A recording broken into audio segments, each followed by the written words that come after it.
Então vamos começar aí a palestra, segunda palestra aqui da trilha de Data Engineering. Meu nome é Felipe Pereira, vou falar para vocês hoje de Data Lake combinado com arquitetura Lambda, tá? Que é uma arquitetura que eu já usei em algumas soluções ao longo da minha trajetória. E, bom, vamos lá, vamos começar. Queria agradecer também, uma dica para quem vai palestrar, é sempre chamar alguns amigos, né, para a sala nunca ficar vazia. Tem muito mais pessoas daqui do que eu chamei, então obrigado aos que eu não chamei diretamente também. Muito obrigado pela presença de todo mundo.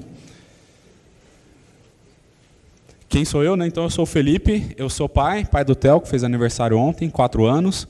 Também sou cientista de dados na Daitan. A Daitan é uma empresa que já está há 15 anos no mercado, ela faz serviços na área de TI, né? Então, constrói software para seus clientes. Ela iniciou principalmente na área internacional, vendendo soluções para clientes nos Estados Unidos e na Europa. Ultimamente está no Brasil também, tá? E é uma empresa que costuma sempre ter vagas abertas na área de Data Engineering, Data Science, tá? Não coloquei o link aqui, mas bate no Google lá, Daitan Vagas, vocês vão achar. Tem vaga aberta, inclusive, da área agora, então, quem tiver interesse. É uma empresa fundada aqui em Campinas, cujo headquarter hoje em dia fica nos Estados Unidos, na Califórnia. Tem um escritório operacional no Canadá, aqui em Campinas, e teremos novidades aí também nos próximos meses, tá? Além disso, também esse ano comecei aí nessa jornada de empreendedorismo como fundador da Campdata. A Campdata é uma empresa de treinamentos em Machine Learning, tá? Como vocês vão ver, Machine Learning e Big Data no geral tem muita coisa, então a ideia da Campdata é tirar as pessoas do 0 para o 1, né? Dar aquele primeiro passo, ajudar a se situar. Então, quem quiser pode entrar no nosso site, que é o campdata.com.br. Na área de Big Data e Machine Learning em geral, fazer o que é certo não é difícil, né? Até porque, geralmente, quem trabalha com isso costuma ser bem inteligente. O difícil é descobrir o certo a se fazer. Por quê? Por causa disso aqui, ó. Quem já viu essa foto aqui antes? Várias pessoas, né? Para quem não viu, isso aqui chamava Big Data e AI Landscape, hoje é só Data e AI Landscape. Isso aqui são quase todas, né, ou pelo menos as principais tecnologias que existem para se trabalhar com Big Data hoje em dia, tá? Então, tem uns quadrantes aqui que vocês conseguem diferenciar pelas cores, tá? Eu deixei pequeno de propósito, porque realmente é bem grande isso aqui. Então, o quadrante laranja aqui são ferramentas de infraestrutura, e aí você tem subquadrantes aqui, por exemplo, Hadoop, Data Transformation, e por aí vai. O vermelho aqui é Analytics e Machine Learning, né? Então, para cada quadrante desse, você tem diversas opções. E qual que é o problema de uma solução de Big Data e Machine Learning? Geralmente, uma solução de Machine Learning vai usar uma stack de 5 a 10 tecnologias tranquilamente, tá? Hoje, aqui no exemplo que eu vou mostrar para vocês, são 5 tecnologias, e isso porque é como um serviço na nuvem. Por baixo tem muito mais coisa rodando, né? E aí, para cada uma, digamos, dessas 5 que eu vou falar aqui hoje, para cada uma dessas 5, você tem diversas opções para cada uma delas, né?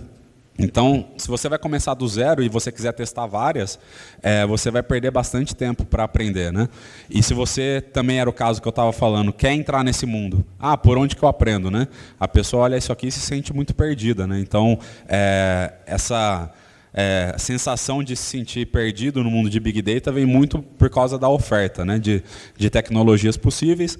Depois que você entra na área, você vê que tem aquelas ferramentas mais assim de ouro, assim, que o pessoal usa como regra de ouro, mas conforme você vai avançando e vai descobrindo suas necessidades, você pode ter necessidade de testar mais e mais opções, tá? Bom, arquitetura Lambda, tá? Começando aí pela primeira parte da palestra. Por que chama arquitetura Lambda? Primeiro porque tem um nome em grego assim ajuda a coisa a ser um pouco mais gourmet, assim, né? Dá um pouco mais de seriedade, né? Parece que a arquitetura Lambda foi, sei lá, criada por Pitágoras, alguma coisa assim, né? Do que dar um nome qualquer em inglês, né? Então, o primeiro motivo é por causa disso. Eu não achei exatamente, e eu procurei bastante, por que deram o nome de Lambda, mas o meu chute é por causa da... Também não sou fluente em grego. Alguém aqui manja grego? Não? Fora estratégia? Não? Eu acho que isso aqui são as letras do Lambda. O que eu não sei dizer é se, assim, eu acho que esse aqui é o maiúsculo, esse aqui é o minúsculo, tá? Seria o LH, é isso, Adriano? Adriano é um dos caras mais cultos que eu conheço, convidei, obrigado por ter vindo. Então, aqui, o Lambda ele faz um V, né? Seria como se fosse o nosso V. E ele exemplifica o que acontece. Tem a origem da informação, que é única, então tem um sistema gerando informação, e a arquitetura Lambda vai pegar essa informação e vai fazer um split.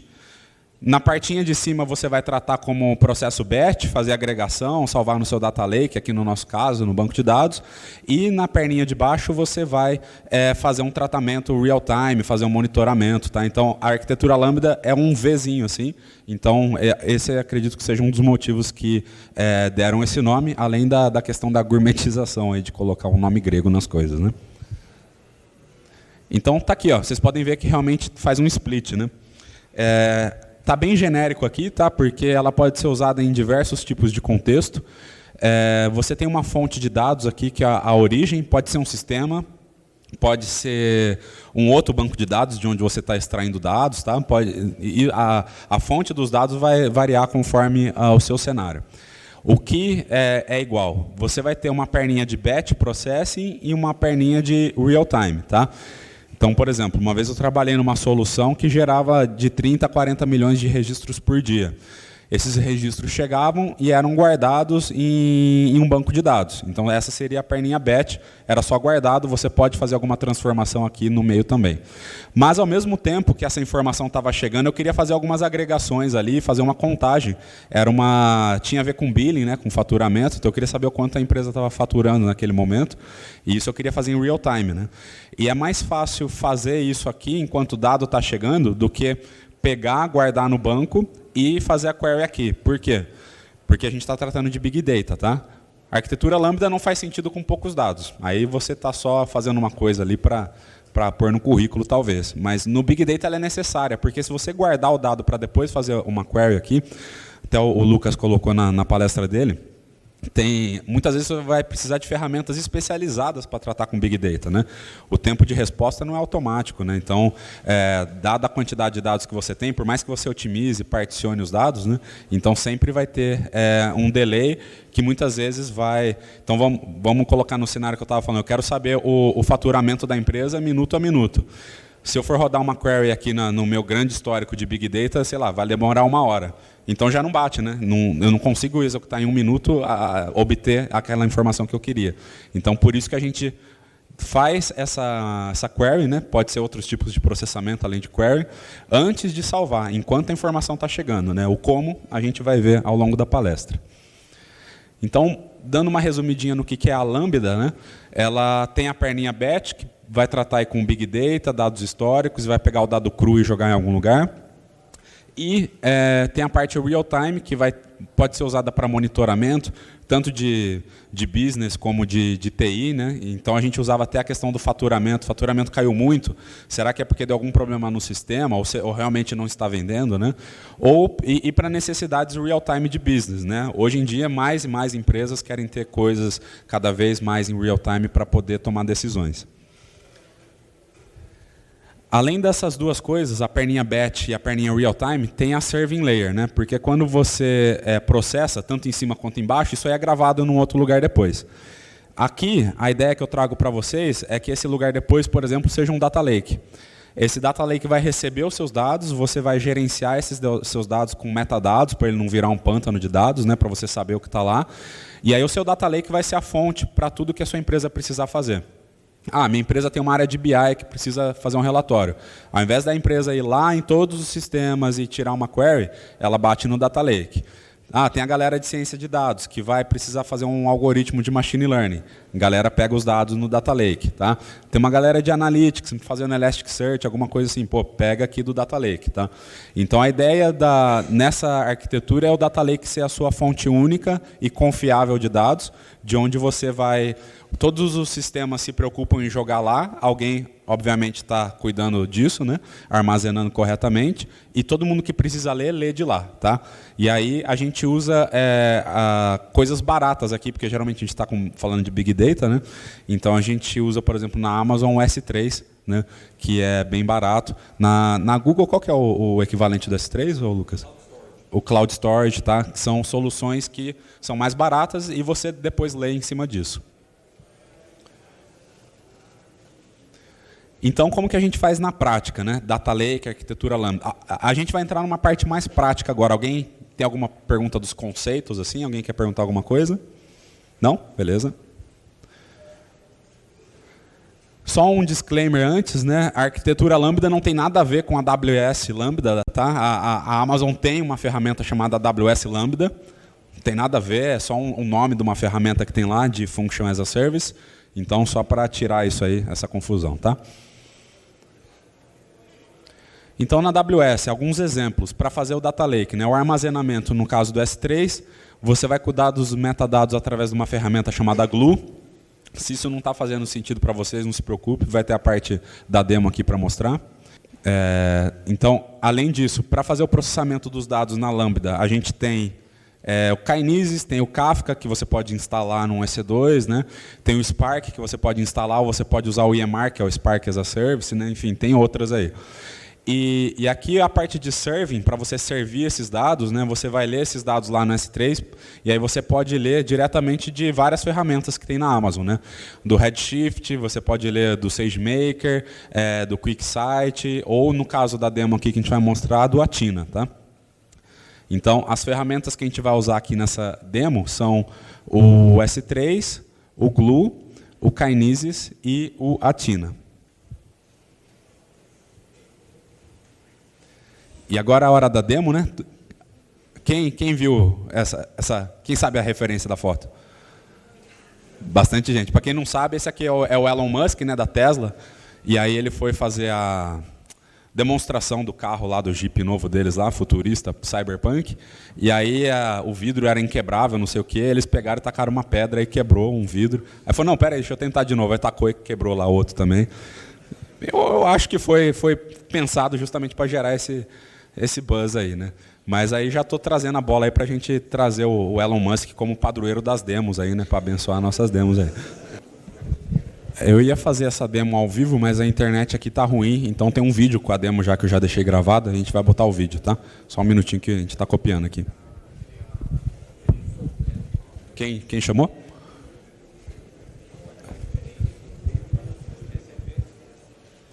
Mas de qual parte?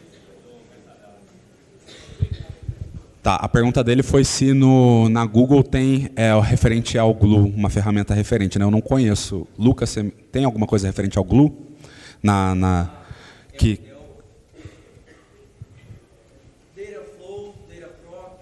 Ele lê os metadados dos arquivos, assim?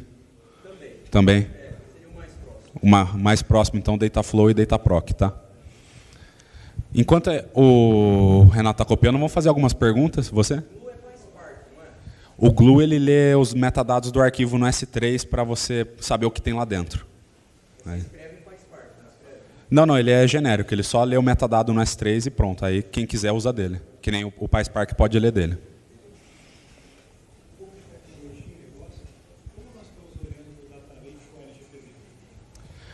A pergunta dele, como nós estamos olhando para o Data Lake com LGPD, tá?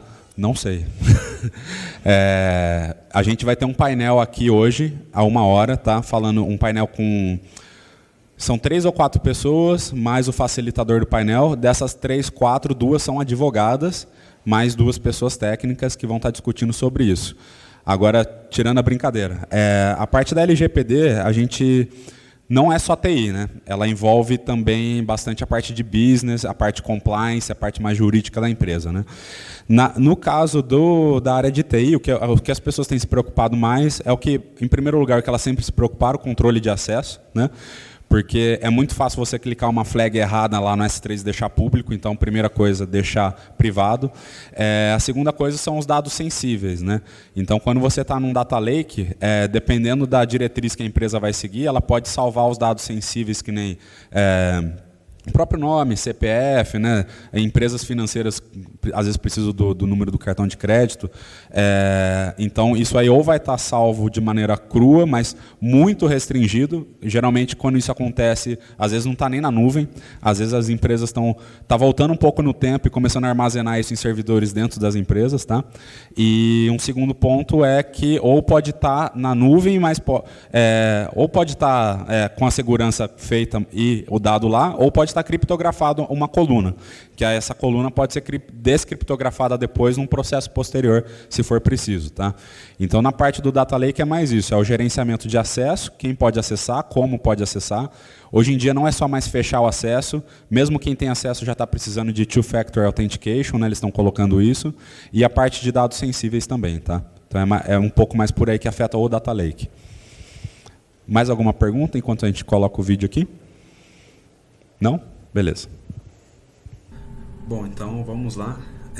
Aqui é o dashboard do Kinesis, né, onde a gente vai começar a nossa aventura aí no Lambda e no Data Lake da Amazon. A gente vai usar o Kinesis, ele tem 4 ferramentas principais: o Data Streams, o Firehose, o Analytics e o Video Streams. A gente vai usar 2 delas, tá? A gente vai usar o Firehose e o Analytics. O Firehose, ele é o cara que pega os dados de um lugar e joga em outro. Caso ele é uma fila, ele vai receber os dados via put e vai jogar no S3. Tá? Além disso, ele vai fazer uma transformação no arquivo enquanto o dado passa por ele. Tá? Além disso, a gente vai plugar o Analytics em cima do Firehose. Então ele vai ficar olhando os dados que estão passando na fila e vai executar um select em cima delas, que a gente vai ver daqui a pouco. Então, entrando aqui no Firehose, aqui, que é a nossa fila, a gente tem, ela já está criada, tá?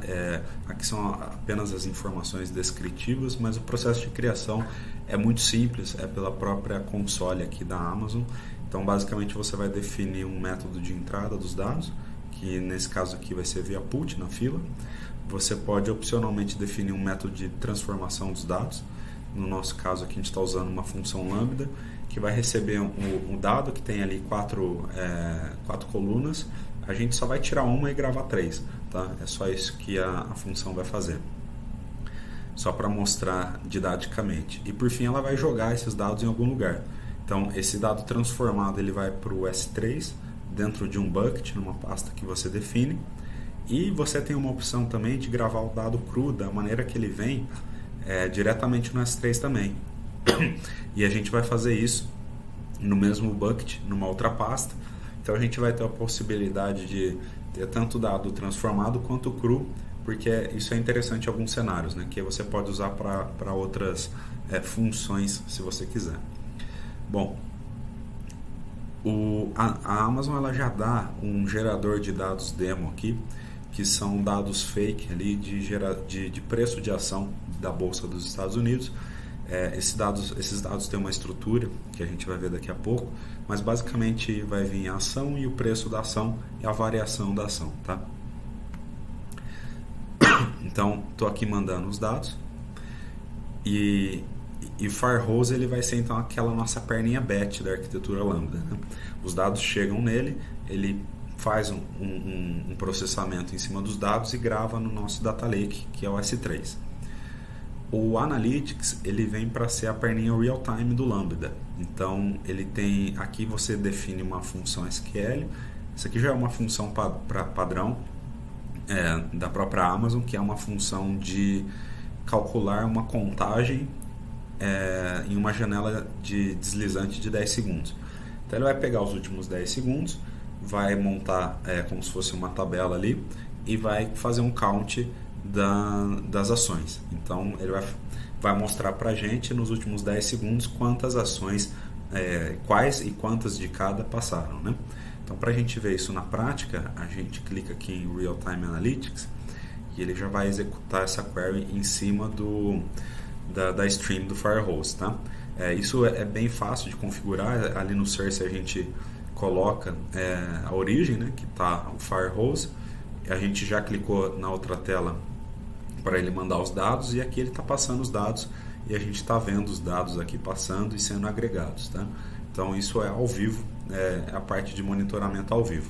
Você pode ver isso aqui na console da Amazon, ou você pode gravar essas agregações em algum lugar, no banco de dados, no S3, e consumir isso depois através de outra ferramenta também. No caso, a gente está só monitorando ao vivo. No nosso S3, a gente tem os dados enviados pelo Firehose, né? Então a gente tem aqui o Query Results, que é lá do Athena, lá na frente, a gente não viu ainda.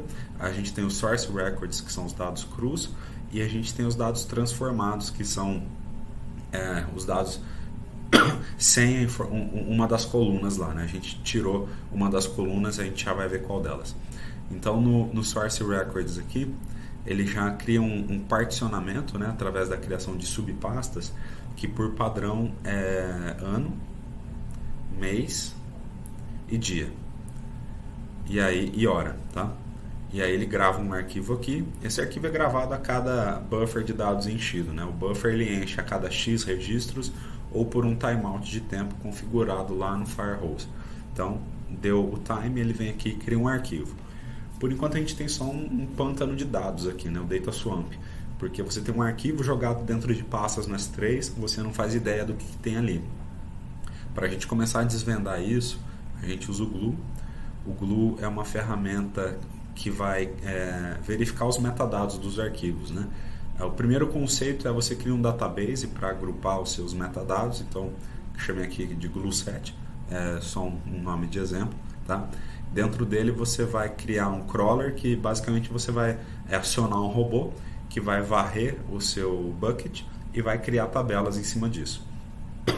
Então, eu tenho aqui eu rodei o crawler para o Source Records e para a pasta Transformed. Então, ele criou como se fosse a estrutura de uma tabela para cada uma dessas pastas, né? Então, ele foi lá e identificou o tipo de dados, né? Então, no dado cru, a gente tem o símbolo da ação, que ele identificou como string, o setor da empresa, string, a variação no preço, né? um campo numérico, e o preço em si. Além disso, os dados da partição onde ele está, para fazer queries mais performáticas, né? Esse é o dado cru. O dado transformado, a única coisa ele não tem a coluna change, tá? Então essa é a única diferença do dado cru para o dado transformado. A gente tem os dados, a gente tem os metadados, a gente ainda não consumiu isso, né? Como é que se faz? A gente pode usar o Athena conecta no Glue. O Athena é o Presto as a Service, né? Você poderia instalar o Presto na mão e fazer isso também. Você aponta para o database lá, GlueSet, que foi criado, e aí você pode fazer select nas tabelas, como se fosse um banco de dados normal.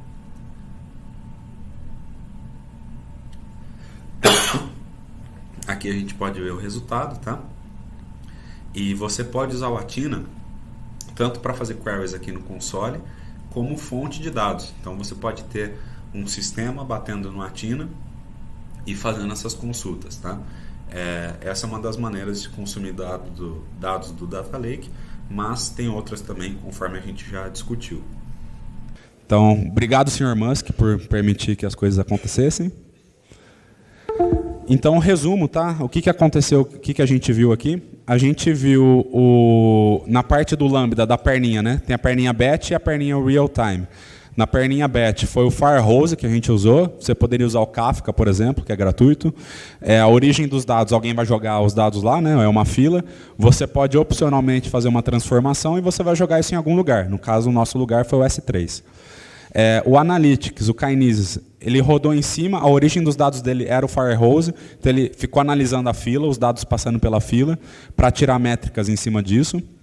Opcionalmente, a gente não fez aqui, opcionalmente você poderia ter armazenado o resultado das consultas real-time em algum lugar para ser consumido por uma outra ferramenta. A parte do Data Lake foi feita pelo S3, né, que é um storage bem barato. O particionamento dos dados foi o próprio Kinesis que gerenciou. E os metadados é o Glue que criou ao ler automaticamente os arquivos, né? Então você não precisou definir na mão isso em nenhum lugar. E o consumo, né, a parte de serving, foi feita pelo Athena através de comando SQL. Tá? Então foi basicamente isso. Obrigado.